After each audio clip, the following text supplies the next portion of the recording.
As you all know, that this series is based on Ustaz Ghamidi's book Meezan, which is his understanding of the contents of religion. In our ongoing discussion, we are studying in detail his chapter on beliefs, faith and beliefs to be more precise. And the subcategory or the subtitle of this topic that we are discussing is belief in the hereafter. And as far as this belief is concerned, we know that Ustaz has categorized it into three main subheadings. One of them is the testimony, which means that the proofs or the rationale that we can gather from the Quran regarding the hereafter. The second is the signs or the portents that the Quran and Hadith tell us regarding the arrival of this day. And finally, we have the events that will take place on the day of judgment. So, under these three categories, he has discussed belief in the hereafter. We had discussed the first category, or he had started discussing the first category that relates to the signs of the hereafter. What are the proofs, or what is the reasoning on the basis of which we can say that the day of judgment is going to come.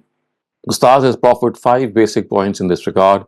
The fifth one is the last one that we will study today. But before that, he has made this point that the awareness of good and evil in our own selves, the fact that our own nature tells us what right and wrong are and what justice and injustice is, and in the third place, that the incompleteness that we find in this world around us, and fourthly, the attributes of God. So, on these four bases, he has posited that a day of judgment is bound to come.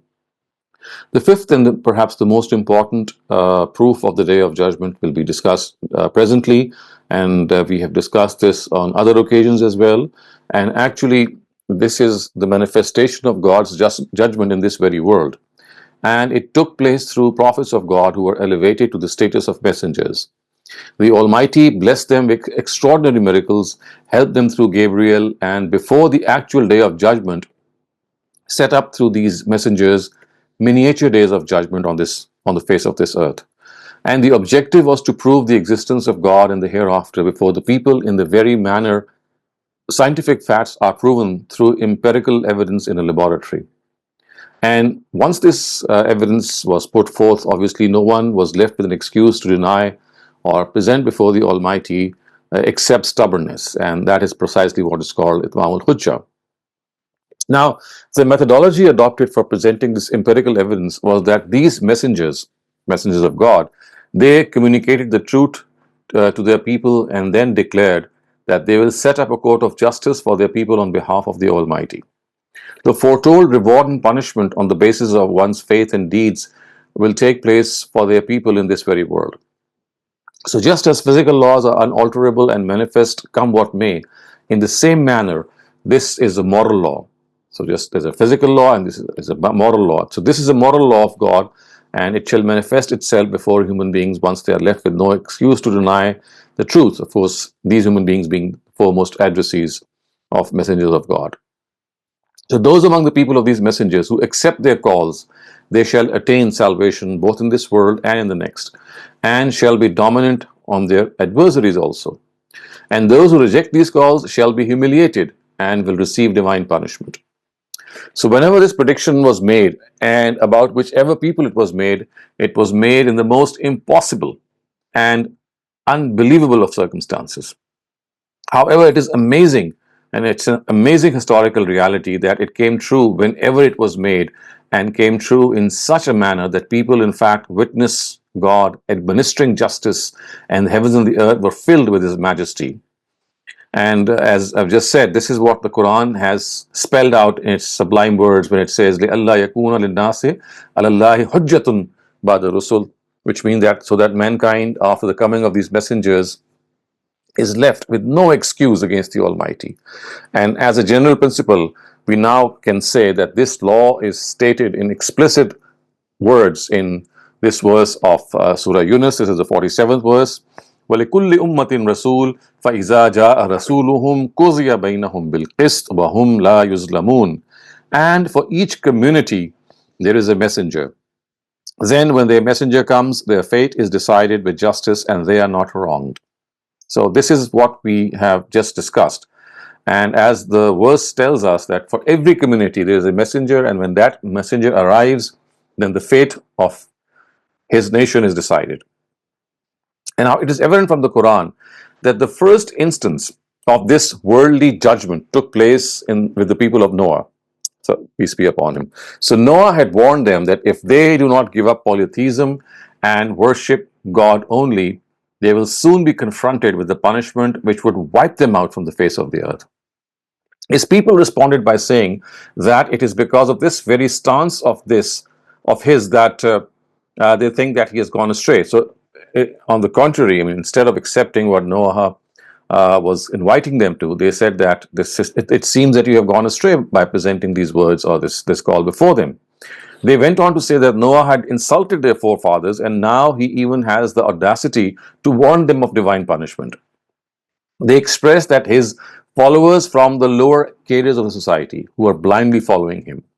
So Noah's rejoinder was that it was their misfortune if they are considering him to have gone astray. He continued that he had come to them as a messenger of God, and whatever he is informing them of, he is informing them on behalf and authority of God, without the slightest of alteration. It is the message of God that he is delivering to them, and he is doing so as a great well-wisher of them.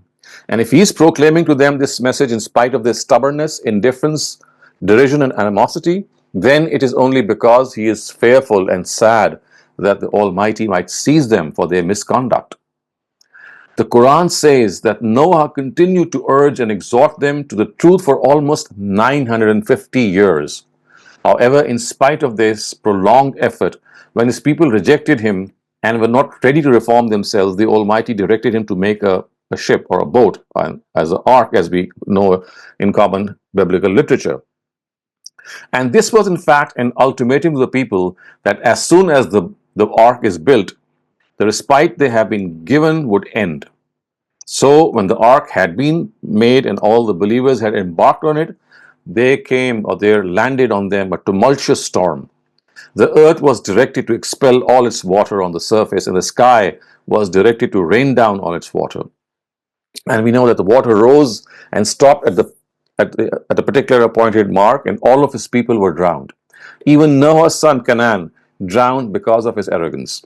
The whole sight was serving a great warning to onlookers, and we know that its portrait has been drawn in the Quran, that winds were blowing all around and rain was thumping down, waves as towering as the mountains were rising up.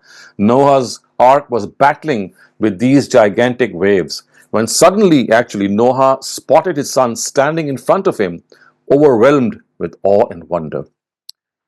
As a father, paternal love stirred at this sight, and he called out to him that there is still a chance to board this ark and leave these rejectors that he is now supporting. But even this dreadful scenario was not enough for his son to give up his stubbornness. And he replied with great disdain that he would seek refuge in some mountain. And Noah warned him that this is not going to take place, and this is not mere water that he is facing, it is the wrath of God. And no one except God can save him from it. And when this conversation was actually going on, we know from the Quran that a huge wave suddenly came and swept away his son. And all other rejectors of Noah also met the same fate. And this was the equitable judgment of the court of God. Only the believers were shielded from its punishment.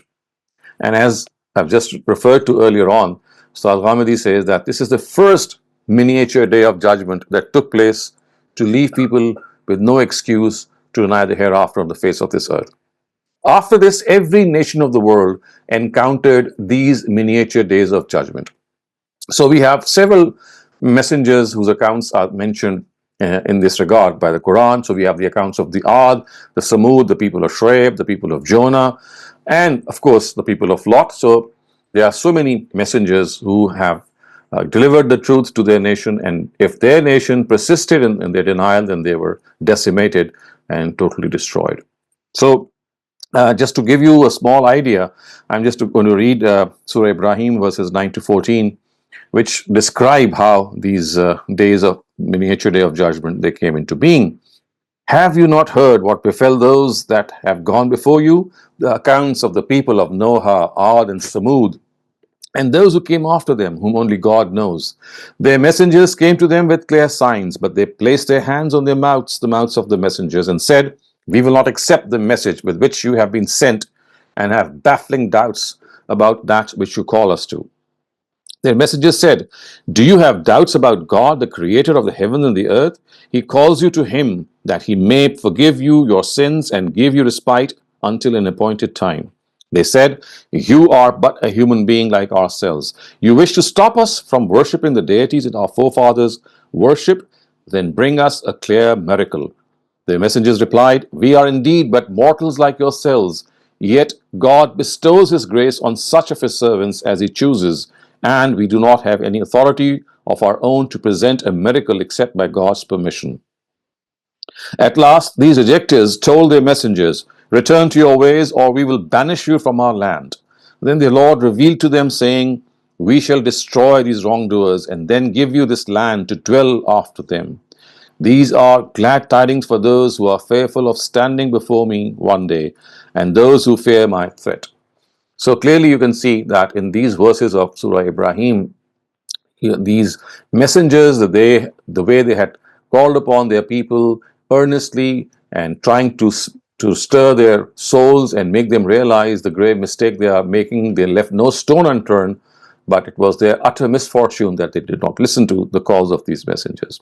So the account of Moses also, we discussed in detail the account of Noah. The account of Moses also is related in the Quran in quite a lot of detail. And we know that the Quran also says that Moses was a messenger who was similar to Prophet Muhammad in many respects. And of course, one of them being the fact that both were given a book. So the depiction of this worldly judgment, when we see this in the Quran, we know that when Moses presented the message of God before the Pharaoh and his supporters, and they rejected this message, he demanded from them to let him and his people migrate from the land. The Pharaoh, however, did not accept this demand, just as he did not accept his message. At this, the Almighty sent potent signs, one after the other, to admonish him, after which we know from the Bible also and from the Quran that he, with great hesitation, with a great amount of reluctance, allowed them to go for a few days. But when Moses set off with his people, he changed his opinion and embarked upon their pursuit with his army.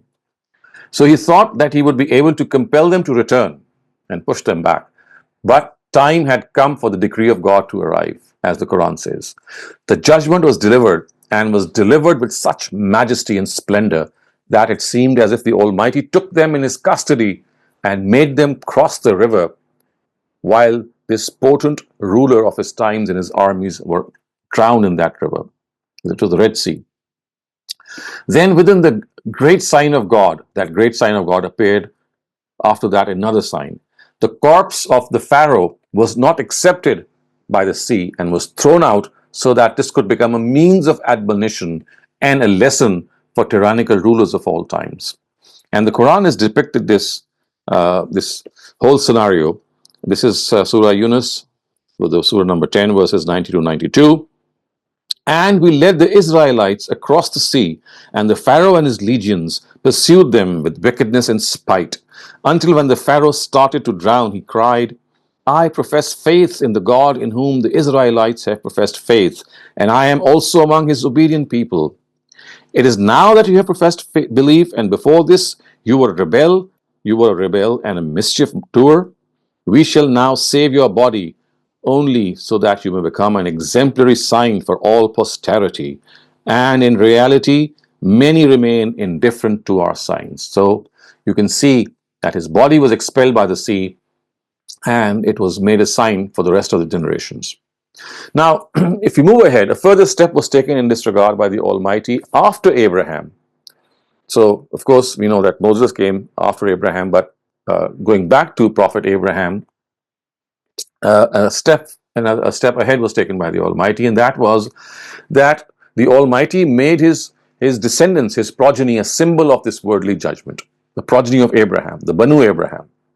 It was declared that if the progeny of Abraham stand by the truth and present with full certainty and with full clarity the truth, the way it is before other people of the world, then they will be made dominant over these people in case they do not accept the truth, and if the progeny of Abraham deviates from the truth, they shall suffer the humiliation of subservience through these very people of the world. So the mountain of Olive and the village of Fig located on it, and the Mount of Tur at Sina, at the city of Mecca, are places where this worldly judgment took place for various nations and peoples. It is in the mountain of Olives on which the punishment of the rejectors of Jesus was declared after his departure.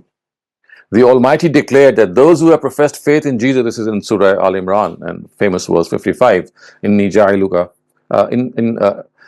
it says that Matahiruka min allazina kafaru.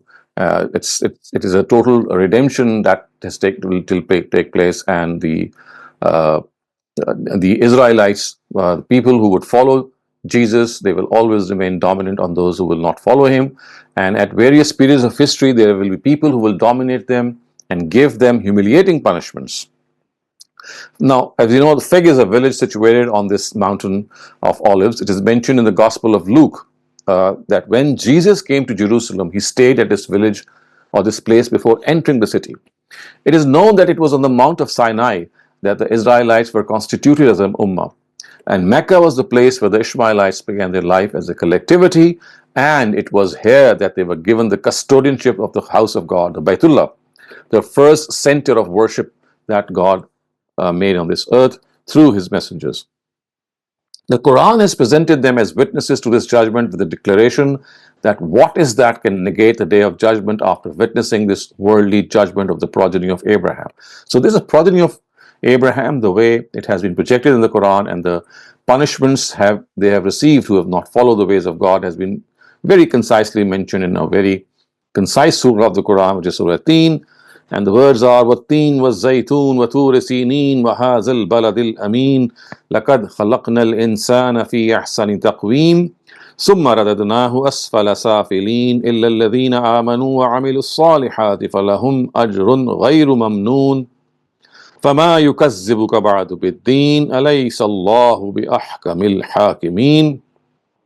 The fig and olive tree, this fig is the same city and olive is the mountain, bear witness, of course, as I just said, it's pointing to the destruction or the fate of the Israelites or the followers of Jesus and those who did not follow him. So the fig and olive tree bear witness, and so does the Mount of Sinai and this secure city of yours, of course, referring to Mecca, that we have created man or created human beings at these places in the best of molds. Then we reverted him to the lowest position when he himself wanted to become low. Save those who accepted faith and did righteous deeds. For them shall be a reward unending. Now, O Prophet, what is it that denies you about the day of judgment? Ask them, is Allah not the best of judges? So you can see how very effectively, in a very potent way, this brief surah conveys the whole history of the Banu Abraham and how they were actually given ascendancy on occasions, and other times they suffered humiliation at the hands of these nations. Now, the last time this miniature day of judgment took place was in the 7th century AD, in the times of Prophet Muhammad. Now, this amazing event of human history occupies extraordinary significance, because it took place in the light of known history. The minutest of details about it are preserved, and all its phases are before us, and anyone can witness them by turning the pages of history. The prophet who was selected for this was none other than Prophet Muhammad, peace be upon him. As regards character and morality, he is unrivaled in the annals of mankind, being the best of human beings, epitomizing an ideal person. He was designated as a prophet at the age of 40, according to popular literature and popular history. Before this, his life was so morally outstanding that he was called Sadiq, which means the truthful, and Amin, which means the trustworthy. This is a title that was given to him by his own people, who later turned and became his enemies, but they still gave him this title. Each and every person of his nation was ready to bear witness that he was unflinching and incontestable in his honesty and trustworthiness, and that he could never lie. Even after being designated as a prophet, his people at all instances always bore witness to these aspects of his character, even though they had become his dreadful enemies. Now, for the first time, when he received divine revelation and he expressed his worry to his wife on this experience, the words that his wife uttered are remarkable, and they tell us, and they speak volumes, in fact, about his character. These words resound in history. She said, "By God, Allah will never humiliate you because you are always kind to your kin and are always truthful, and you bear the burden of others. You earn for the poor and are generous to guests, and you help those who are in distress." These are the words that she spoke about him. He never sought revenge from anyone for his own self. So much so, even after subduing his greatest foes, he told them, "La tasriba alaykumul yawm antumut talaqa." You are free, and I will not take any action against you. He never took revenge for his personal self. His life was an unrivaled example of selflessness. The Quraysh offered him wealth, leadership, and even their kingdom. But we know that he totally declined them and said, "If people place the sun on one hand of mine and the moon on the other hand, I will not give up my stance." As the head of the Islamic State in Medina, he led the simplest of lives. In spite of this great change in his circumstances, he did not change his standard of living by the slightest. In short, we can say that he was an outstanding person in every sphere and period of his life. Not a single example can be quoted in known history in which a person in his practical life so perfectly adhered to the ideologies and objectives he set for himself. Viewers, Ustaz Ghamidi, we all know, has cited Maulana Wahiduddin Khan, a contemporary scholar, in his Meezan, and I'm just going to read out what he said. And he said that so lofty was he as a human being that had he not been born, historians would have written that a person who has such a personality as described above can only exist in fantasy and not in reality. Now, with this character and disposition, he called upon his people to profess true faith in God and in the hereafter. But they refused to accept it. He warned them that he is not merely a prophet, he is also a messenger who's a Rasul and has been sent by God to set up a miniature day of judgment in front of his people, the way previous miniature days of judgment were set up by previous messengers of God.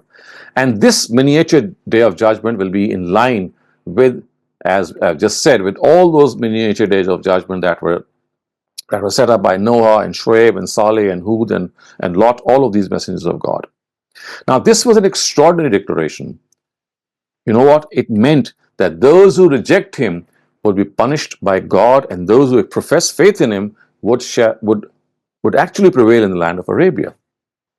So when this declaration was sounded in the beginning, when he was totally helpless, except for a few close companions, he had no other supporters. Later also, he faced perilous times. I mean, these were dangerous times during the course of his struggle. His companions had to migrate to Abyssinia to seek refuge from the hostility of their enemies. They had to vacate Mecca forever, and when they reached Medina, the whole of Arabia united to eliminate him, the Prophet, and his message. Means such as power, money, propaganda, conspiracies were actually adopted to sabotage his mission. And every instant it seemed that enemies would be able to overpower and seize him.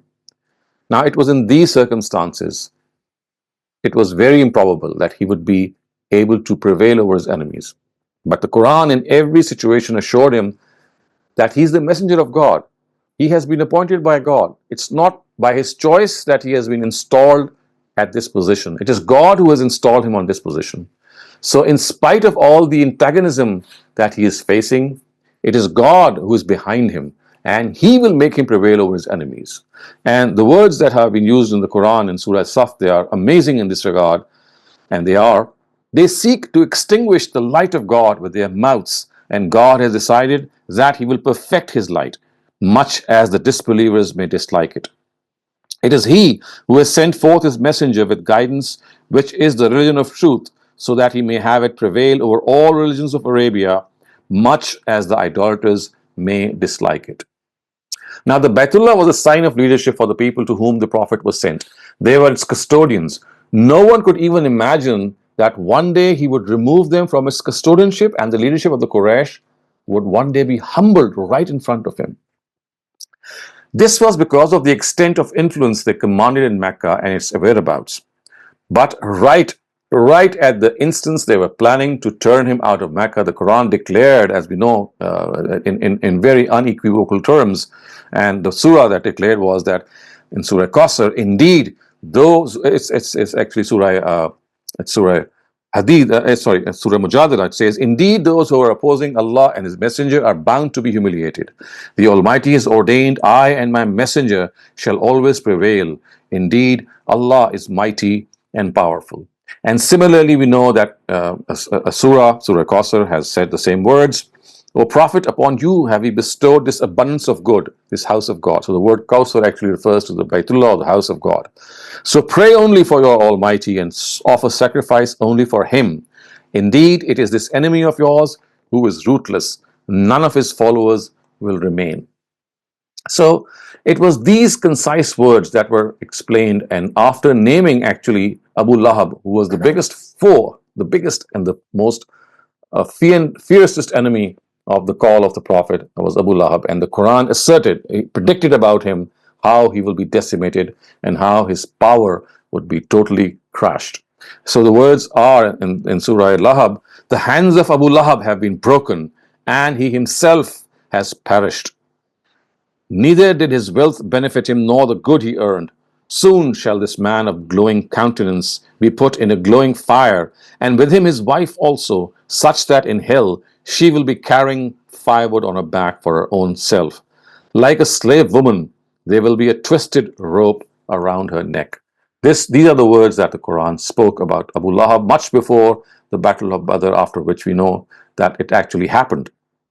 So the Quran mentions that the way that this whole miniature day of judgment, the way it came about in the times of the Prophet, that once this would be achieved, the Quran says that each and every phase will take place with great clarity. The help of God would come and Mecca would be conquered, and the Prophet would see from his very eyes his people entering the folds of Islam in large numbers, in multitudes. So the words of the Quran are, when comes the help of God and that victory which we have promised you, O Prophet, and you see men embrace the religion of God in multitudes, extol His glory while being thankful to Him and seek His forgiveness, for indeed He is ever disposed to mercy.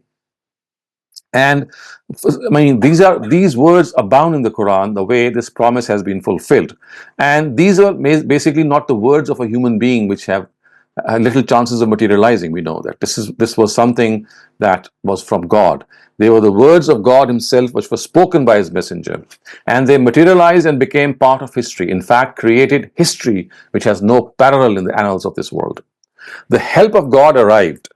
The rule of the Prophet was established in Medina. The Battle of Badr ensued, and all hostile and antagonistic enemies of the Prophet were killed in it. And we know that in this regard, the promise that has been made in the Quran is also mentioned in Surah Nur in the words that God has promised those of you who professed belief and did righteous deeds that He would grant them political authority in the land the way He granted political authority to those who were before them, and He would strongly establish here their religion He chose for them and replace their fear by peace.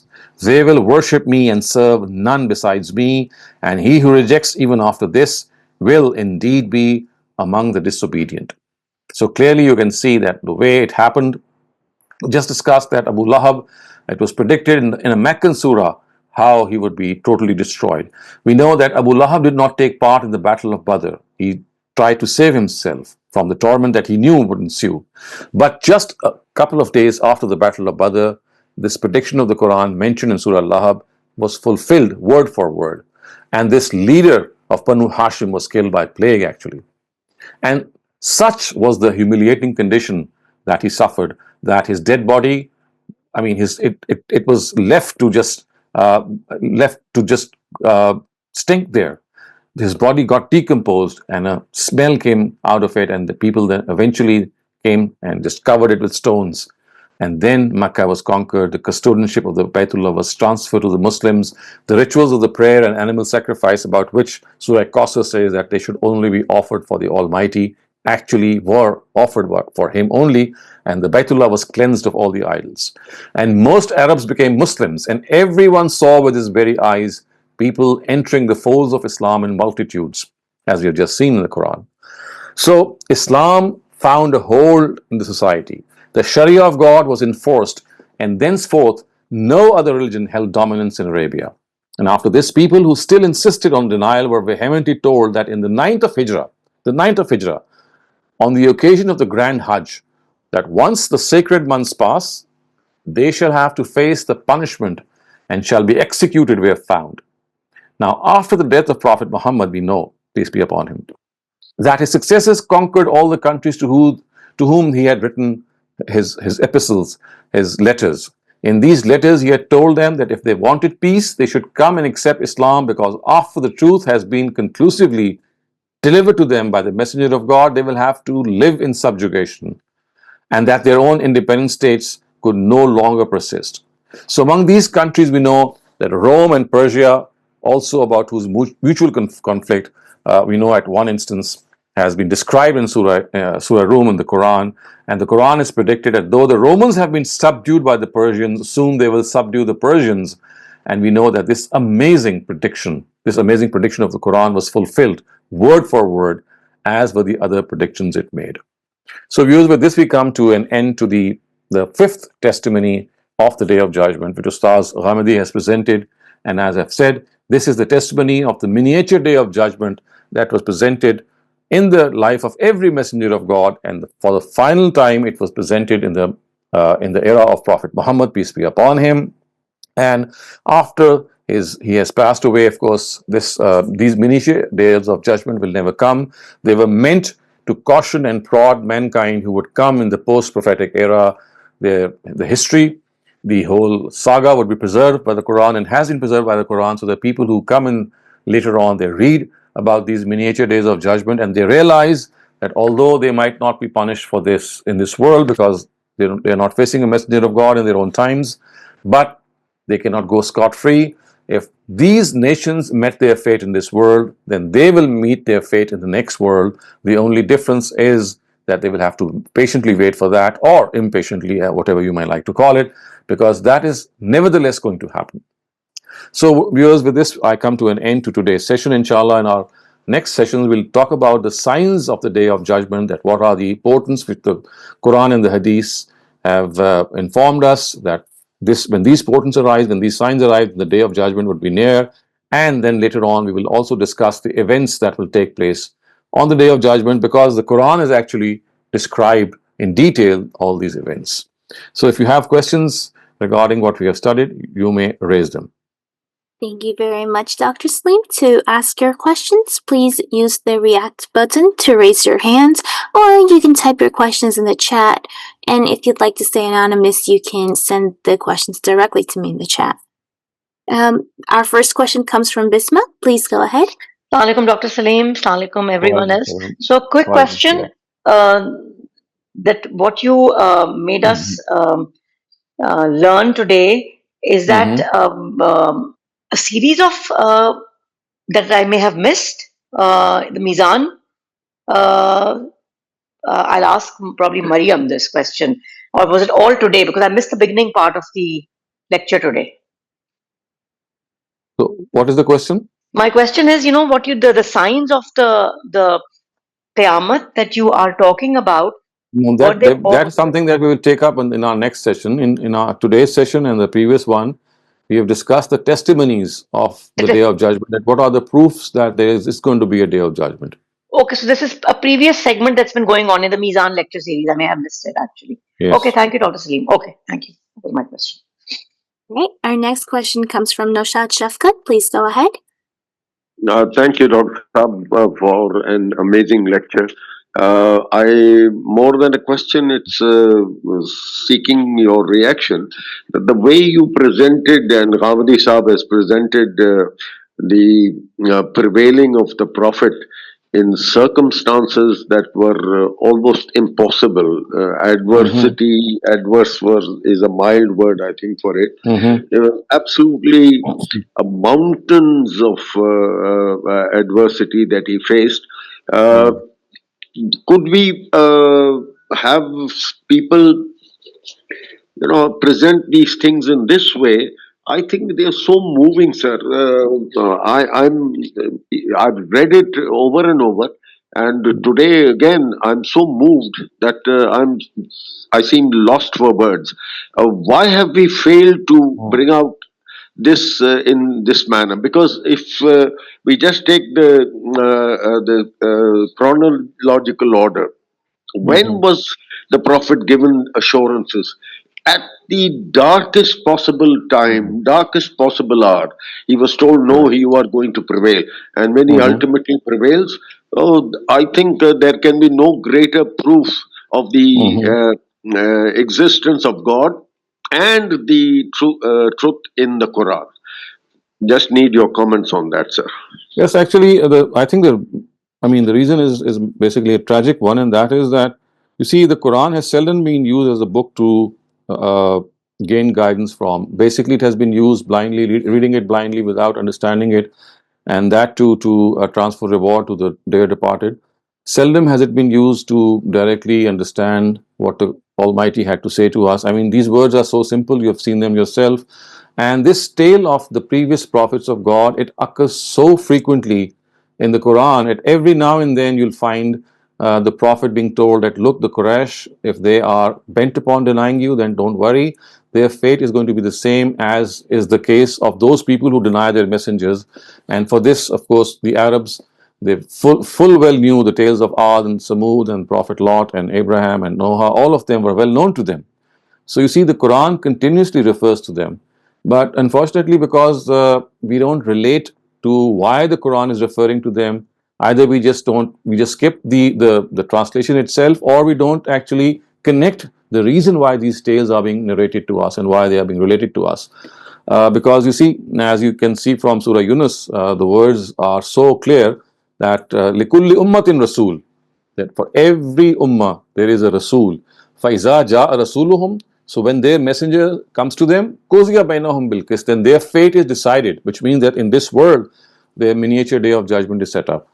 So, I mean, at times things are right under your nose, but you tend to miss them, because you see, the approach that you have adopted is basically to understand either the Quran, not understand the Quran, or to understand it through a hadith literature, which of course then begs the question that did the Almighty need some external source than the Quran to convey His guidance? And if that is the case, that why did not He preserve such literature in the way the Quran has been preserved, so that we could have understood the Quran from that literature, and so on and so forth?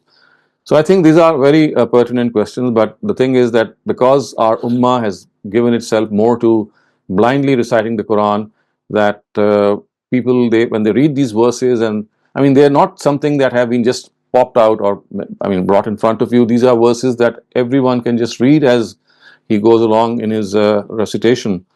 So it's just a question of reflecting and having more thought on what the Quran has to say about these verses.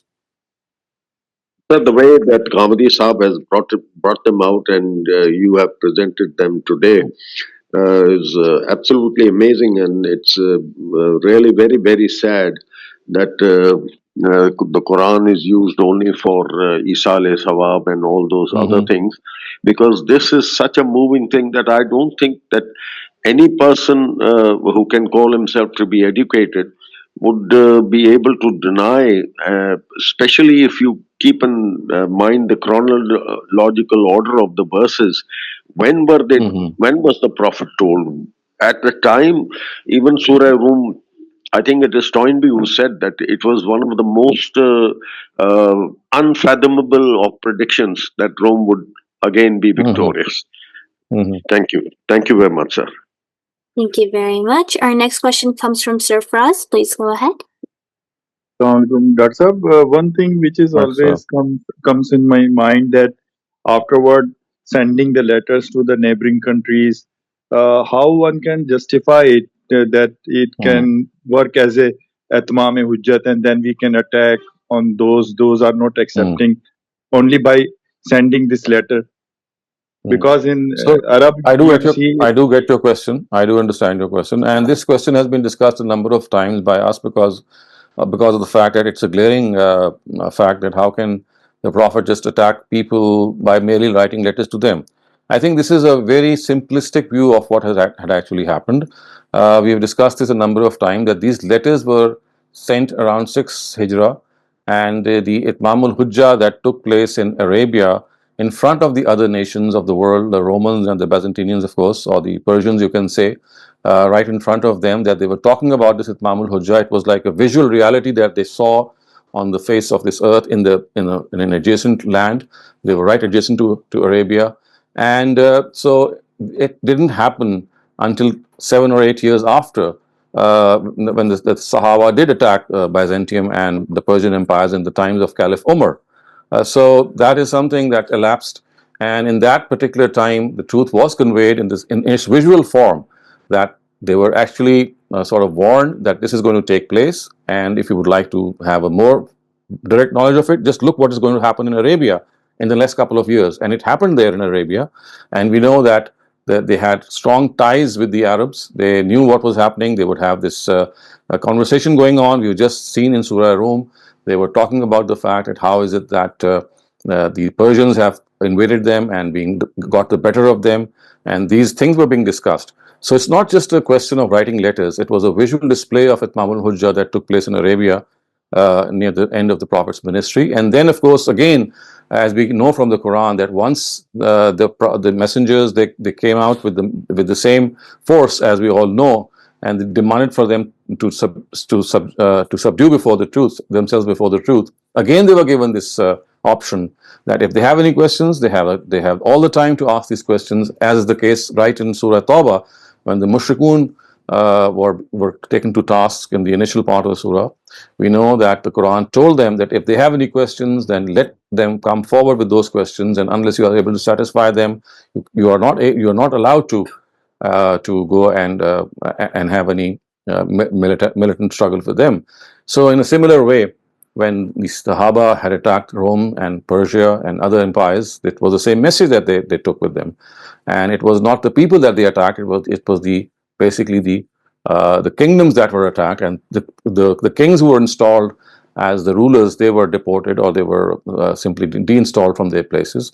So it is erroneous to say that it was merely a couple of letters that did the job, it did the work. Now that was just an information that was given to them, and then contemplate over the next 6 years that what's going to happen in Arabia in 4 or 5 years is going to happen in their own territories as well, because they are viewing this from their own eyes. So remember, Itmamul Hujjah is not something that takes place merely by the words of the Quran.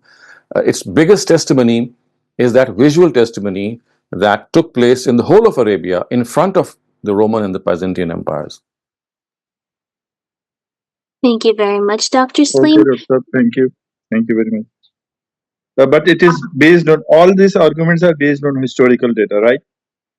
No, I mean, what kind of argument? We know that these arguments are basically derived from the Quran.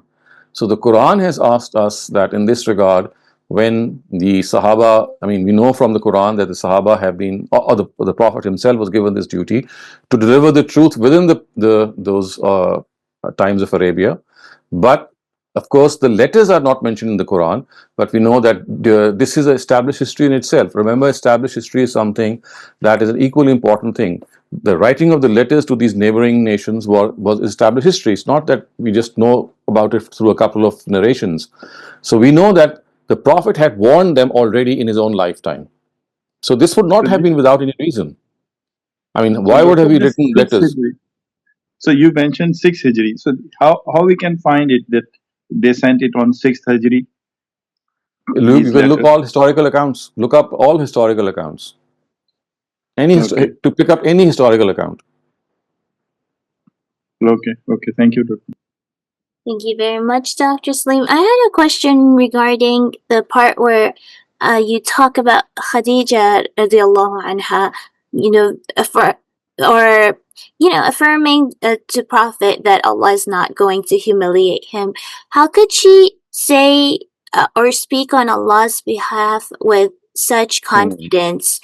Like, is that because she had seen how our Prophet was for like a lot of years, and that's why No, I think it was because she had knowledge of the previous prophets of God. She knew what happened to Moses. She knew what happened to the previous prophets of God, and she was also a cousin of Warqa bin Nawfal, who was a Jewish scholar or a Christian scholar, we know. And I mean, she had ties with him, and it seems that she was a very learned lady, and she knew what happened in the past with prophets of God. But because she believed that he's a prophet of God, so she deduced that whatever is going to happen with previous prophets is going to happen with him as well. And because they were never humiliated, so God will not humiliate you. So it was as if she had this knowledge of the previous prophets in her head that made her so confident. thank you so much. Yeah, that answers my question. And with that, we are done with all the on-topic questions. If we have any off-topic questions, shall we open the floor for them until the Yes. end of the session? Yeah. Okay, so Yes, we you have may please. about 14, 13 minutes remaining for this session. So if you have any off-topic questions, please raise your hands or similarly put them in the chat. Akram Batisa, please go ahead. Assalamu alaikum, sir. Wa alaikum assalam. Sir, I have a question about men wearing gold. If somebody wears is there a authentic hadith if some man wears a small gold chain or gold ring, it is prohibited for sure? Okay, the Quran does not mention the issue of men wearing gold being prohibited or women wearing gold being allowed. This is based on hadiths of the Prophet, and that itself has its roots in the Quran actually. So the Quran has given a principal statement, and that is we should not use things which are a status symbol or which reflect extravagance, and that is what the Quran has said: "Kulu washrabu wa la tusrifu," that you may eat and drink and entertain yourself, but do not indulge in extravagance.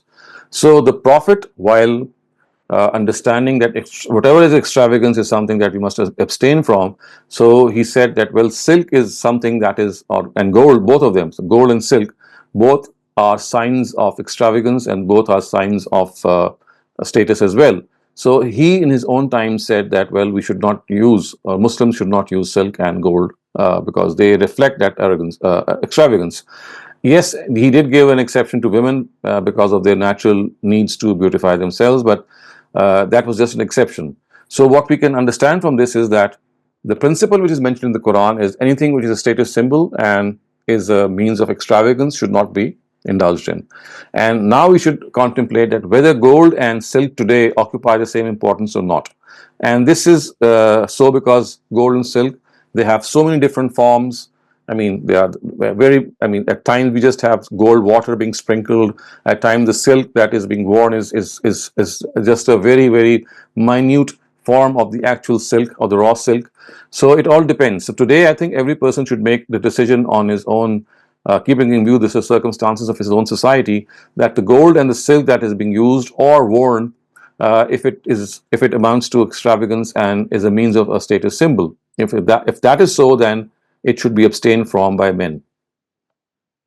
But wearing merely a simple 14-karat gold chain or gold, I mean, but this is something that you have to decide. I mean, I cannot say on behalf. Okay. You have to see. The principle is that you should not do anything which reflects extravagance or it's a show off or a status symbol. Now, whether a 14-karat gold watch or a 22-karat one or whatever the carats are, what exactly constitutes extravagance? As I said, it could be different in different societies because there are affluent societies, there are poor societies, there are middle class societies. So it's different for all societies.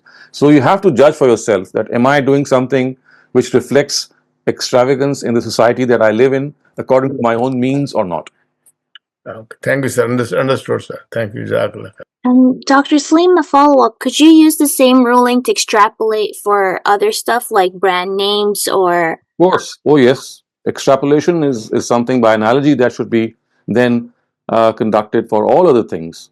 So, for example, we know that diamonds did not exist in the time of the Prophet. and because it's a whole industry in which you actually cut the carbon and then you extract diamonds from them. So this was not there in the times of the Prophet, and there are many people who say that there is no zakat, there's no liability on diamonds because it was not mentioned. Now the thing is, because it did not exist in the times of the Prophet, we just cannot say that, so therefore it is exempted from zakat. You see, the thing is that everything which constitutes wealth has to be, subsumed under this category.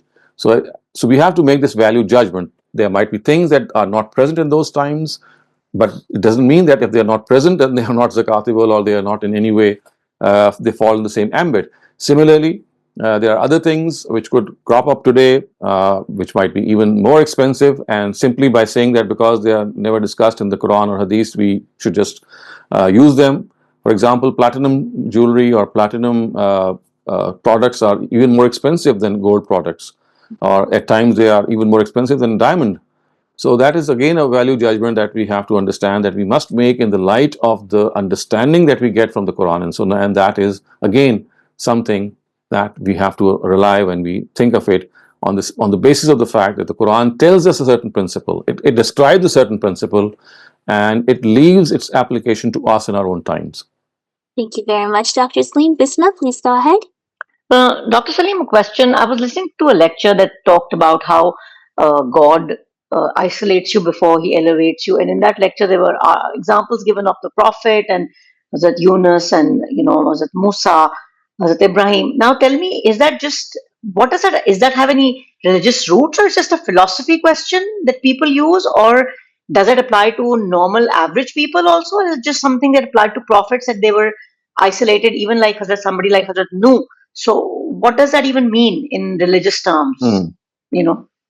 So are you asking that? I'm asking, does that apply to average people, or is it just something that came to Prophet, and does it have religious roots in it, or is it just a philosophy question? Does Allah isolates you before he elevates you? What does that mean? What does that mean? I don't know. Yeah. Allah isolates you before he elevates you. It's just a cliche. It's just a thing that people have maybe come about. There's no basis of it in the Quran or any authentic narrative. Okay. Thank you.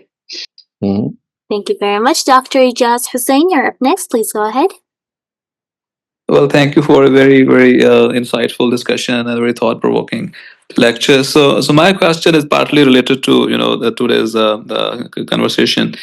Is that the story of Abu Lahab is very, very important. Empirical evidence for the people of Mecca and Arabian Peninsula at that time, also for later on generations. So my question is, what was the reaction of the clan of Quraysh? Those who were not believers. Did they take this empirical evidence seriously, that it was a prediction on the part of the Prophet, peace be upon him, that after some years he would be meted out this treatment, that he would die or face consequences along with family? So what about their reaction, and how and did other people also started believing or rethinking their approach on religion and believing in the prophethood? So initially, in the initial years, he was mocked at, he was made fun of, and people would say that how can this come true? Just look at look at your followers. They belong to the lowest cadre of the society. How can you prevail over us? And they would make all sorts of insinuations. So they took it in a very negative way. But as history went along, as events unfolded themselves, we know that in the later part of the Meccan period, things started to change. And in particular, when the Prophet had migrated and had gone to Medina, we know that the Aus and Khazraj tribes in Medina, all of them, their leaders like Sa'd bin Ubadah and Sa'd bin Mu'az, they accepted faith. And in fact, it was because of this that the Prophet was installed as the ruler of Medina, and he gave the constitution of Medina as a result of that.